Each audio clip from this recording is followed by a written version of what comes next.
Lovely afternoon in Berwick. My name's Mark and I'm going to take you for a walk around our 2008 Nissan X-Trail ST wagon. As you see at the front of the car, fitted with factory nudge bar, Nissan nudge bar, with underbody protection there as well. And finished in a beautiful pearl white, this car, which we'll be able to illustrate to you as we approach the back of the car. The bonnet, you notice, front bumper, and even as we scan around towards running down the driver's side, virtually unmarked the paintwork. It's in really good order for an 08. 16-inch factory wheels with really good tyres. The fronts, I think, are actually brand new. Rears are probably 90% tread. The Duco coming down the driver's side presents the same way. As I mentioned, finished in a pearl white. I don't know if we can pick up on it, you know, as the sun starts to go down in the east, west. Let's go with whatever. You'll notice the pearl running through the paintwork. It's just a really good finish. It's a nice colour, this white, even though technically white's not a colour. As we move around to the back of the car now, to the tailgate, notice all the chrome badging running through it. Also, it's probably hard to detect because they are also black. It is fitted with reverse sensors, and we do have the factory tow pack as well. Obviously, we removed the tow bar tongue when they're in the actual yard, just to prevent theft and broken shins. So as you notice, tailgate and rear bar presents the same way. And as we move down the passenger side, you can't help but be impressed with the exterior of this car actually. It's in really good order. You know, as I mentioned, for a car that's approaching 6 years old, certainly testament to the previous owner and the way they maintained the vehicle. All right, we'll move under the bonnet of the X-Trail now. We'll just run through a few of the stats, and it is a really good performing car. Mark just had a little bit of a mental block there for a moment. The rod on these is actually located on the bonnet. So as you can see, the engine bay very accessible. The car will give you 125 kilowatts of power, 226 Newton meters of torque.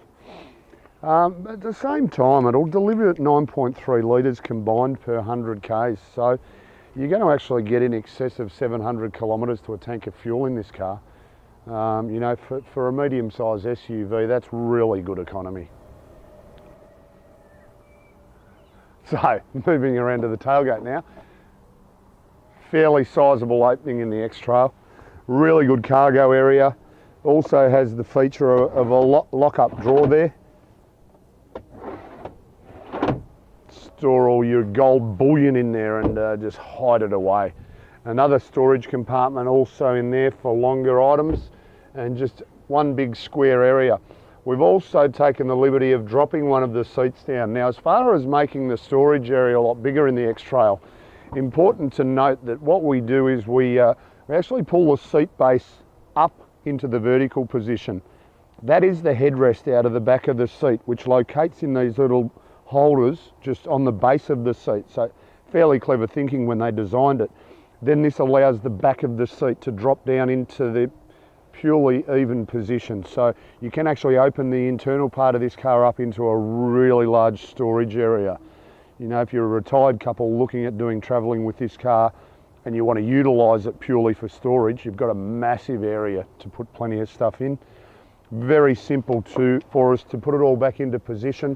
Simple matter of us locking the back of the seat back into whatever position we want. Notice how there are multiple positions you can place the back of this second row seat. We pop our headrest out, just locate it back up into its little area there, and a simple matter of dropping our seat base back in and locking it away. Really easy procedure for anybody to do that. So yeah, really good feature. So inside the X-Trail now, and a fairly straightforward setup, which is good, but a lot of features to go through. On our driver's armrest, all of our power window switches, isolating the power windows, locking the doors, and right at the front there, the little knob to change the position of your exterior mirrors as well. Straight ahead below the air conditioning vent, you notice we've got our Bluetooth buttons here as well.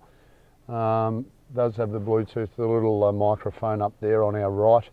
Just here as well, cup holders in really smart positions, nice and easy, accessible, and you're not taking your eyes off the road having them in that position. although we do certainly not endorse you having a drink whilst you're driving.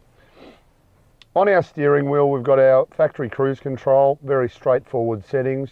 Just master switch on, then we can set ourselves to our speed when we reach the mileage that we want to reach. Adjustable steering wheel in height, we've got it where we want it now. We can see all the dials and all the info, lock it away and we're done. Also, you notice up on the dash, you've got a little digital readout display there. Currently 12 degrees in Melbourne, 5:07 p.m. Ooh. And it's just giving us basically the feed out of kilometres travelled, and then the left one on this side just feeds us information time. That was distance to empty and our average fuel consumption as well. So all of your information there just at the push of a button. We move into the centre section here now. We've got our stereo system, CD player obviously, and we've got a menu, clock, FM, AM. If the kids are annoying you and they're trying to play with the stereo, just ask them to select preset station number 3. Oh, the 3 button's not there. Anyway, we move down now into our heating and cooling system. All of our air conditioning and heating here. Fairly straightforward setup as well. Rear demister, recirculating button, all there at your fingertips.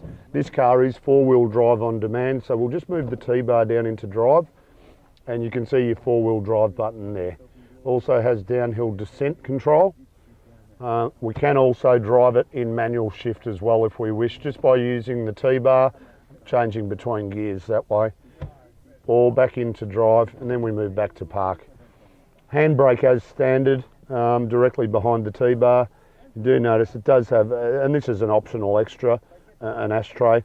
So, you know, if you're a non-smoker, just yeah, throw that away, and it creates 2 more cup holders for you there as well. Good little storage compartment there also. And just as we scan around the interior, you notice just the condition of the car. You have a look at the seats in particular.